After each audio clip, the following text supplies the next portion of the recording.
As a Christian, as we live in this world, our faith is going to be put on trial, meaning that there are going to be times where our faith is tested, meaning that we're going to become a time where we may be asked to go against something that we have a conviction that God has told us that is wrong. Maybe it's on your job and you see some wrongdoings going on, and the culture asked you to look the other way, and you know that it should be reported. Maybe on your job, somebody's asked you to fudge the numbers a little bit or lie about the numbers, and your faith is being tested there. Maybe it's something else.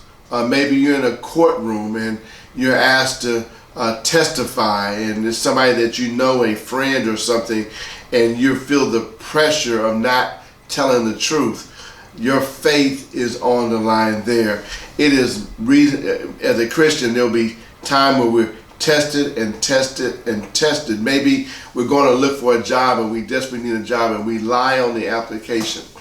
And the question is, as a Christian, there comes a time when we draw the line and we say we're not going to do it. I don't care what it may cost. I don't care if I don't have a job. I don't care if I lose my house. I don't care if I get fired from my job. Whatever it may be, there's a time when we have to say, no, I'm sticking with God. I'm being faithful to God. And I'm going to pass this test because my faith is on trial and I want to win this verdict. So in our lesson today, we're going to see three young boys whose faith is being tested or put on trial, and we're going to see how they respond when they're confronted with worshiping an idol or being thrown in a fiery dungeon. Well, maybe we can learn something from them. Stay tuned. We're going to have a fantastic lesson. We're going to learn how we can be courageous in the midst of being put in the fire. Stay tuned. This lesson is going to be great.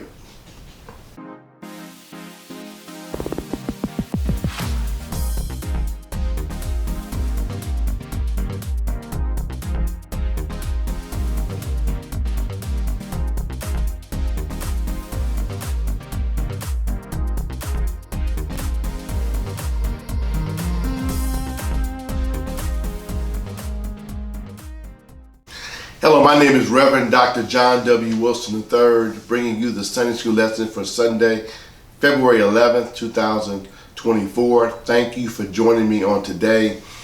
I want to thank you for allowing this channel to grow and to reach many different people. Thank you so much. The title of our lesson is called Faith in the Fiery Furnace. Faith in the Fiery Furnace. And it will come from Daniel chapter 3. We'll look at verses 19 through 28. Chapter 3, verses 19 through 28. We'll look at verses preceding that to make sure we get the right context. But that's what our passage is focusing on, these verses here. Before we get started, I want to request of you to like, share. If you're not a subscriber, to subscribe. I would appreciate it very much. It helps this channel reach a lot of people. And if God leads you so, leave a comment. Tell me what you think about the lesson, what you learned, or you may want to add something to it, or you may even disagree with something. Leave something in the comment. I'd love to hear from you. So let's get right into this lesson here. And let's go from the beginning. In about 586, 587 BC, Judah, the southern kingdom of Israel, is being conquered, or was conquered by Babylon, by Nebuchadnezzar. About 130 or 40 years earlier, the northern kingdom was conquered or destroyed by the Assyrian army. The Assyrian army was later conquered by the Babylonians. The Babylonians are now burning up Jerusalem. They just burned down the temple, just did terrible things. And they took the people there, the best and the brightest, back to Babylon to assimilate them into their culture. Now, in this conquest, there were 4 boys in particular that were taken. One was Daniel. The other one was Shadrach, Meshach, and Abednego. Daniel, Shadrach, Meshach, and Abednego. They were taken also amongst other people. These was young boys, maybe 15 or 16-year-old boys, very learned, very sharp, just had it going on, and they were going to be put to use in the kingdom of Nebuchadnezzar in Babylon. As you know, they refused to eat the food, and they ate vegetables only, and yet they became stronger, and they were allowed to do that. And then as we progress, Nebuchadnezzar has a dream, and this dream disturbed him. It troubled him, and this dream is talked about in the beginning of chapter 2. And so the curious thing about this dream is that he wants an interpretation, but he doesn't want his interpreters, his advisory council or his spiritual advisors. He doesn't want to tell them so they can give him some kind of answer that he doesn't know if it's true or not. And he feels as though if they really are able to interpret dreams, then guess what? I don't even have to tell you the dream. You can get that on your own and then interpret it. And so that's what he's requesting, and he's adamant about not telling them about the dream. In fact, he made a threat that if they are unable to tell him the dream and interpret it, he's going to put them to death. And they plead back and forth that no one can do this, and only the gods know, they're not in the flesh, and blah, blah, blah. He remains firm on it. So he sends out an edict to gather all the sorcerers, the astrologers, the people who predict the future, to gather them all together. And in the midst of this, he includes Daniel and his three friends, Shadrach, Meshach, and Abednego. He includes those, so they're caught up in it. And so Daniel gets wind of what's going on and what the request is by the captain of the guard in Nebuchadnezzar's palace, his kingdom. And so he tells the guard that he can interpret his dreams. And so he interprets his dreams. He tells what the dream is, then he interprets it. The king is satisfied. The interpretation of the dream is talks about Babylon is the great power right now, but sooner or later they're going to be conquered by somebody else. That kingdom will be conquered by somebody else, and that kingdom will be conquered by someone else. And so what Daniel was predicting is that Babylon would, not immediately, but will be conquered by Persia. Persia will be conquered by the Greeks, and the Greeks would be conquered by the Romans. And so Nebuchadnezzar is so pleased with what the interpretation of the dream was, he promotes Daniel to be over the province of Babylon. And so that's where we're at right now. And then as we get to chapter 3, we see that Nebuchadnezzar is going to make a golden image. Okay?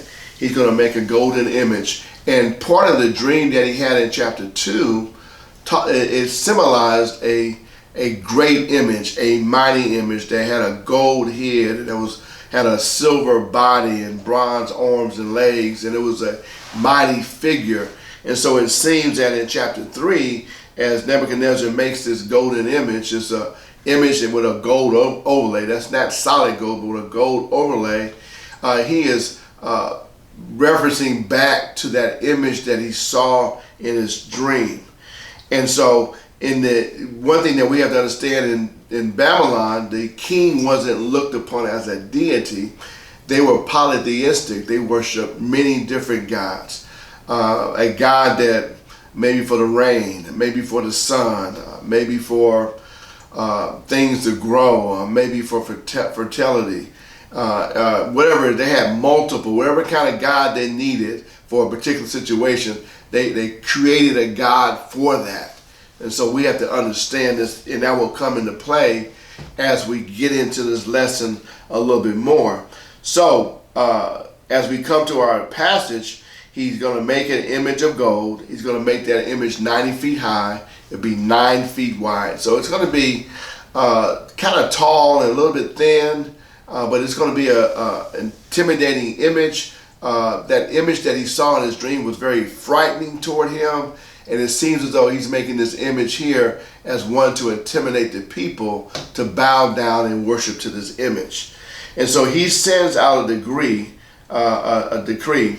and so he's going to require that everyone, that when they hear the orchestra play, that means all the instruments, the lyre, the bagpipes, and all those type of things. He has an orchestra put together. When they play, then people are to bow down and worship this idol. So he gets his people, he gets all his treasurers, the justices, his rulers, the prefects, the satraps, the governors, the counselors of all his province, all the nations, everything that he controlled. He takes the rulers and the leaders and anybody that's important, and he brings them in for this dedication ceremony of this image or this idol that he has created. And he's going to have them bow down to this idol here. And so the way the story goes is that the orchestra plays, and there's a whole bunch of people there, and they bow down. But the Chaldeans, or the musicians of that day, the sorcerers of that day, they come to the king, and it said, not everybody bowed down. There are 3 individuals, that did not bow down. Somehow Daniel is not in the story right now. He's out on a trip, or he's somewhere else, but he's not in the setting here. But there are 3 Jewish people, these Chaldeans say, that did not bow down. And Nebuchadnezzar, the Bible says in chapter 3, verse 13, he is furious with rage that Shadrach, Meshach, and Abednego did not bow down. He asked for them to be brought to him. And Nebuchadnezzar begins to interrogate them and tell them, why, you haven't bowed down. Why aren't you bowing down? Now we're going to give you a second chance. When you hear the sound of the horn, the pipe, the lyre, the trigon, the harp, the bagpipe, and every kind of music, you're to fall down and worship that image. But if you do not, you shall immediately be put into the burning fiery furnace. And who is the God will deliver you out of my hands? He says, I'm in control. You're God. I don't care who that God is. I don't care if that's the same God that interpreted that dream. He will not be able to prevent you or save you from me throwing you into this fiery furnace. He's just making a claim that I'm in control. I control your destiny, and you better do what I say, or else you're going to die and no one can save you. And so Shadrach, in verse 16, Shadrach, Meshach, and Abednego answered and said to the king, O Nebuchadnezzar, we have no need to answer you in this matter. If this be so, our God, who we serve, will be able to deliver us from the burning fiery furnace, and he will deliver us out of your hand, O king. But if not, be it known, O king, that we will not serve your gods or worship the golden image that you have set up. Wow. See, I like that. They drew the line. They lived in this Babylonian society. They tried to tolerate as much as they can, but they could not tolerate worshiping that idol. Why? Because of their faith, their personal convictions. One, this story right here tells us that they trusted a sovereign God. They trusted their God. They knew that their God was sovereign, not Nebuchadnezzar. The other thing is that they knew that it was wrong for them to worship an idol. That would not please God. And third, they were willing to die for their convictions. And that's what we have to understand. When we are faced with something on our job, a dilemma, somebody is asking us to do something that we know is wrong. It can not only be on your job, it could be your boyfriend and your girlfriend, it could be your spouse, It could be a family member. It could be a best friend. When you're being asked to do something that you know is wrong, you need to remember what is being said here. I cannot do that. A lot of times we get into peer pressure, and peer pressure is real. But we have to remember when that peer pressure is facing us, we have to understand we serve a sovereign God who is in control, who is bigger, much bigger, infinitely bigger than any person or anything that's putting that peer pressure on. You know, in today's society, we look at TV, your actors and your athletes to a lesser degree are under tremendous peer pressure. Actors can't say anything or can't say what they really feel, or they'll be canceled and never show up in a movie again. The actors and actresses have to sign clauses stating what they will do certain things in a movie, whether it be nudity, whether it be some kind of sex scene. They have to, in order for them to get the job, many of them have to sign something saying that they will do that. Athletes, their speeches are restricted because they may not play football. They may be banned from commercial. They'll lose endorsements. It may be a politician. If he doesn't come politically correct, he may not receive money from that party, or he may not get the vote from the people. Or if you're in your own organization, you're running for something, you want to say what they want to hear, even if it goes against your conviction. And what we have to remember, we are called to stand strong. God is sovereign. He's bigger, greater, more mighty than anything situation we find ourselves in. Anything or person that's putting that peer pressure on. Then we got to remember what the scripture says, that God is first, and God doesn't want us compromising ourselves to gain the world, to gain some type of profit. We know the scriptures. And the other thing is that we have to understand is that we got willing to live or die or suffer the consequences for our beliefs and trust God that somehow he'll make it right, or somehow he'll give us the strength to endure. And that's what these three young boys knew. They trusted God. And one thing I want to bring out a little bit is that these boys were taken out of captivity. And sometimes, I meant to say this earlier, but I'll say it now, Judah was being punished for their idol worship. And in the midst of their punishment or their idol worship, there were people there that refused to worship an idol that still stayed strong in a difficult situation. And so these boys, their faith was rooted, their obedience to God was rooted long time ago before this situation came up. And in the midst of the idol worship, in the midst of all the evil kings, they stayed true to their faith in God. And even though they had to suffer along with the wicked, they still remained true to God. And that's what we have to understand. No matter what situation we're in, we have to stay true to God and suffer the consequences. And sometimes we may suffer right along with the wicked, but our job is to stay faithful to God. And that's what they did. And that's how they can remain strong. That's how they can have faith in the midst of difficult situations, a rock in a hard spot. So, look what happened here. He says, I want to read it one more time. He says, if this be so, our God whom we serve is able to deliver us from the burning fiery furnace. God that we serve is bigger than any situation. He's bigger than you losing your job. It's bigger than you being counseled. Look, and they knew that. And he will deliver us out of your hand. My God is bigger than you. He's saying, he's telling him to his face in a respectful way. You know what? Our God is able to deliver us out of this fiery furnace.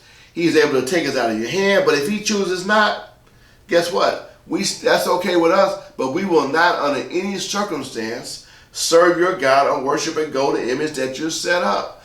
That's ridiculous. And then 19 in our passage, which starts here. Then Nebuchadnezzar was filled with fury. He was mad. Fury meaning that he was red in the face. He was tore from the floor up. He was filled with fury, and that expression on his face was changed against Shadrach, Meshach, and Abednego. He gave them a second chance because he liked them. When Daniel interpreted that dream, Daniel was promoted, and then Daniel saw fit through the permission of the king, Nebuchadnezzar, that these three young boys were promoted too. He liked them. They were great workers. They were faithful. They were trustworthy. And so here he's upset because he gave them a second chance and they turned it down. All right? And so it says, the expression of his face was changed against Shadrach, Meshach, and Abednego. So he once liked them, now he hates them. He ordered the furnace heated 7 times more than it was usually heated. So not only his anger is toward out, I'm going to really burn them up. I'm going to really fry them. I'm going to show everybody else what happens to you when you go or defy my order. So he turns it up 7 times. Now, 7 times is probably a hyperbole. Back then they couldn't gauge how hot it was. But 7 times means that it was way hotter than it would normally be to throw someone in a fiery furnace. It was beyond measure. It was the hottest probably that it has ever been. So 7 times. And he ordered some of the mighty men of his army, some of the strong men, some of his best soldiers to bind Shadrach, Meshach, and Abednego, tie them up, cast them into the burning fiery furnace. And so these mighty men, these faithful soldiers, these strong men, these men that were the best of soldiers, did exactly what the king Nebuchadnezzar said. These men were bound in their cloaks, their tunics, their hats, and other garments, and they were thrown into the burning fiery furnace. So whatever clothes they had on, whatever, they were bound, and they were just immediately thrown into the fiery furnace. Because the king's order was urgent and the fiery furnace overheated, the flame of the fire killed those men who took up Shadrach, Meshach, and Abednego. These men died obeying King Nebuchadnezzar's order. Maybe the flame was so hot it just burned them up instantly. Or maybe the direction of the wind changed and the flame flew on them or blew on them and burned them up. Wherever the case is, they lost their lives obeying Nebuchadnezzar. That's a terrible thing. Okay? And it says, let me read right here, in 23. And these men, Shadrach, Meshach, Abednego, fell bound into the burning fiery furnace. The way it worked is that it was like a pit, and it had the top was open, and there was a door there, and they would throw the people into the fiery furnace from the top, and then they could look in from the side to see what was going on. So Meshach, Abednego, and Shadrach were thrown from the top into the pit, and they were bound. Then Nebuchadnezzar was astonished and rose up in haste. He declared to his counselors, "Did we not cast 3 men bound into the fire?" He's looking in there, and something's just not right, something that he has not seen before. And he's saying that, "Did we cast 3 men bound to the fire?" They answered and said to the king, "True, O king." And he answered, "But I see 4 men unbound." So the fire had burned the ropes or whatever was bounding them off. And there's another person in there, in the midst of them. And he says, "But I see 4 men unbound, walking in the midst of the fire." They're walking in the midst of the fire like the fire's not there, like, hey, nothing's going on. Nothing's bothering them. They don't feel the heat. They're not being burned up. And plus, there's another person. He says, they are not hurt, and the appearance of the 4th is like the Son of God, like a deity. I think he doesn't know anything about Jesus, don't know anything about the Trinity, so he just calls it like a Son of God, speaking to a deity. Many scholars believe that was Jesus incarnate, a Christology, a visible manifestation of Jesus Christ in the Old Testament, before his appearance in the New Testament. So a Christophany, all right? And then it says right here, look, then Nebuchadnezzar came near the door. Remember I told you there was a door of the burning fiery furnace. He declared, Shadrach, Meshach, and Abednego, servants of the Most High God. The Most High God means mighty God. And one thing I said earlier, that in Babylon culture it was polytheistic. So here he's attributing the God of Meshach, Shadrach, and Abednego to be a mighty God, but that doesn't mean he's bowing down or now he's saved or some kind of way. It just means that he recognized that their God is one of the mighty gods out there. One of many mighty gods. He's acknowledging the greatness of the God of Meshach, Shadrach, and Abednego. When he says most God high, he says, he declared, Shadrach, Meshach, and Abednego, servants of the Most High God, come out and come here. So he commands them to come out of this fiery furnace, this fiery pit, off that side door, and come to where he is. Then Shadrach, Meshach, and Abednego came out of the fire. And the satraps, that's governors, and the prefects, that's the chief rulers, and the governors, and the king's counselors, gathered together and saw that they only had, it said they had all, that the fire had not had any power over the bodies of this man. The fire did nothing to them at all, not even touched them. The hair of their head was not singed. The cloaks, the jackets they were wearing was not harmed. They didn't smell like they had been in a fire. No burn up smell had come upon them. And Nebuchadnezzar answered and said, Blessed be the God of Shadrach, Meshach, and Abednego. He praises their God. Okay? He has to. It's a miracle. He'd never seen anything like that before, never saw anything afterwards. He knew that there was a miracle, and he attributed it to their God. He says, Blessed be the God of Shadrach, Meshach, and Abednego. Meaning that he praising their God. He's not accepting this God as his God. Okay? All right? Okay? So that's key to point out. A lot of people want to say maybe he was confessing his salvation, but no, that's not true. He's just acknowledging the greatness of their God. He's impressed. He's in awe. If something that happened like this, he has to give them credit, but doesn't mean that he's going to start believing in his God. It doesn't say so. Blessed be the God of Shadrach, Meshach, and Abednego, who has sent his angel. He calls it an angel because he just doesn't know what it is, and delivered his servants who trusted in him, and set aside the king's command and yielded up their bodies rather than serve and worship any other God except their own God. Now, Nebuchadnezzar's impressed. He has respect for these three young boys because they held to their value system. They held to their faith, and that he liked that. He respected that. He acknowledged that.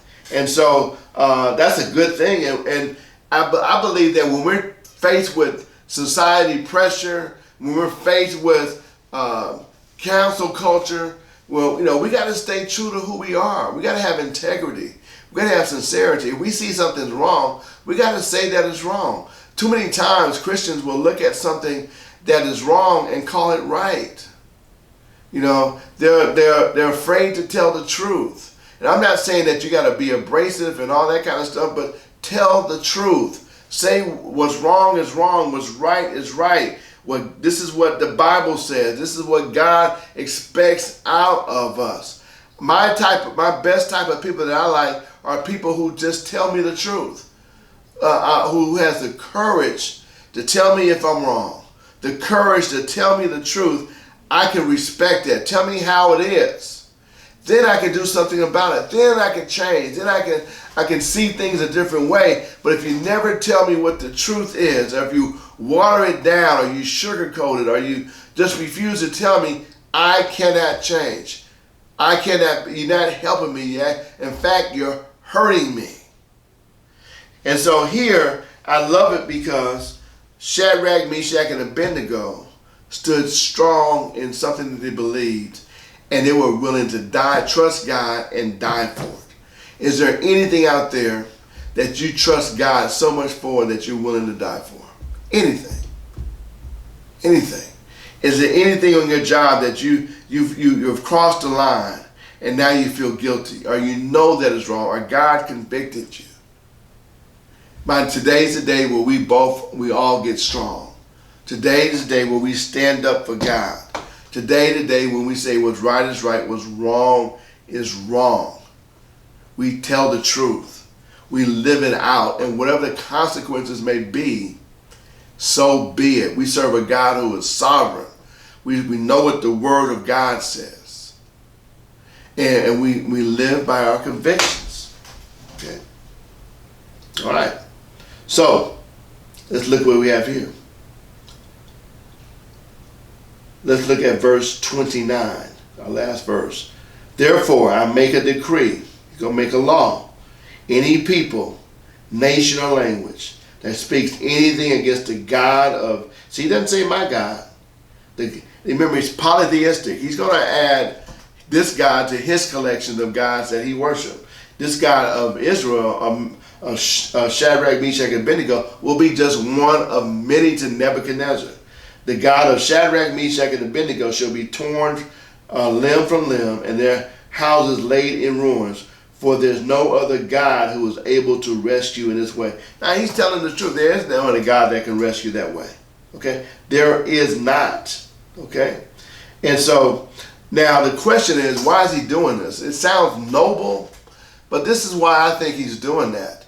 He wants to appease the God of Shadrach, Meshach, and Abednego. He wants that God on his side. He wants favor on that God. When he goes to battle, when he's in a difficult situation, he wants to be able to call on that. So when he does something favorable for Daniel or these three boys here, he has favor with this God.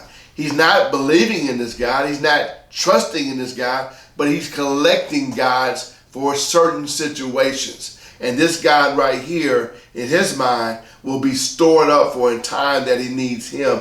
He'll go to him and pray for him. So don't think this is some kind of miraculous change, a heartfelt change. It's not. That's going to come much later, and it's going to come in a more devastating way, in a more humbling way for Nebuchadnezzar. Nebuchadnezzar doesn't seem humble. He's kind of happy that they survived, because now he gets to lift up their God, praise the God, and add their God to his collection. All right? Okay, so he sends out this decree, and he thinks he's pleasing God, but he's actually freeing up Daniel and his three friends. Okay.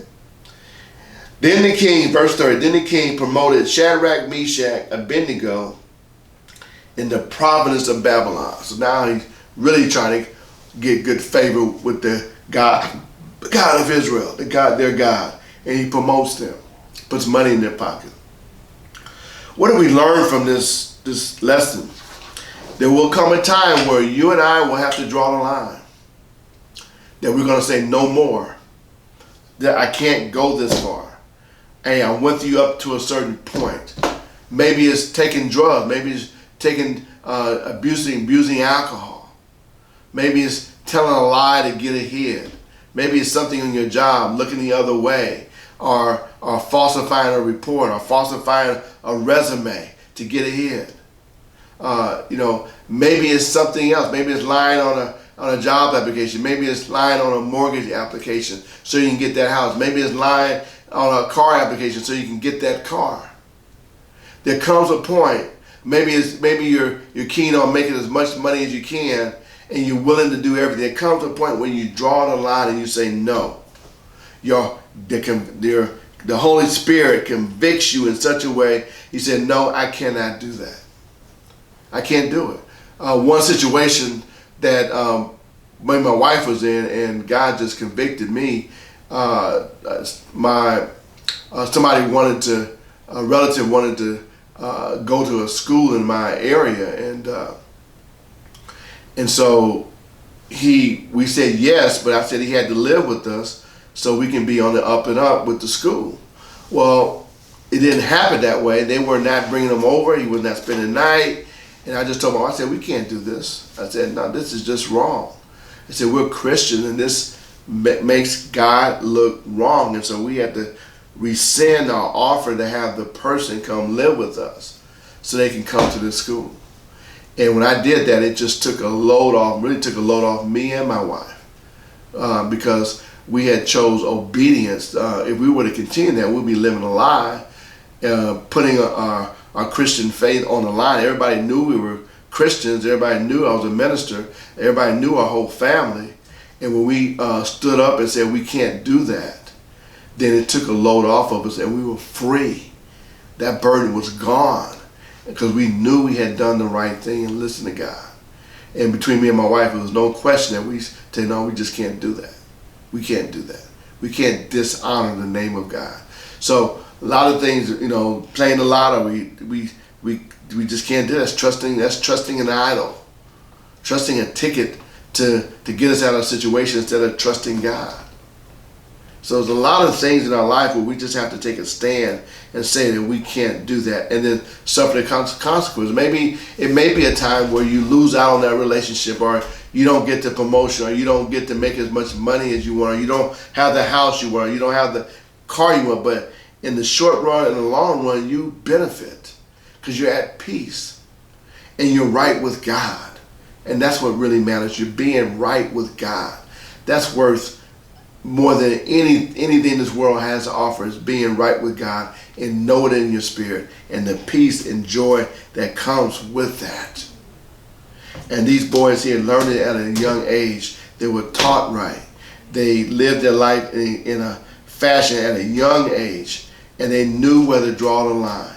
And they were not going to do anything that would disobey God or dishonor Him in any kind of way. They were going to try to live in that Babylonian society the best way they can, but they had boundaries. They had lines that could not be crossed. And that boundaries and lines that could not cross was based on the scripture that they knew. These men were awesome men, strong young men, standing up to anybody, fearing God more than they feared the king. Too many times we fear the king more than we fear God, and we kick God to the side. But here they're teaching us to always fear God more than a king, and you'll be blessed. Well, God bless you. I hope something I said helped you in some kind of way. Stay strong, especially in hard spots, hard places. God is right there with you. Is no more gratification than living a life that's pleasing God and standing up for God in fiery furnaces. Love you much. We'll talk again next week.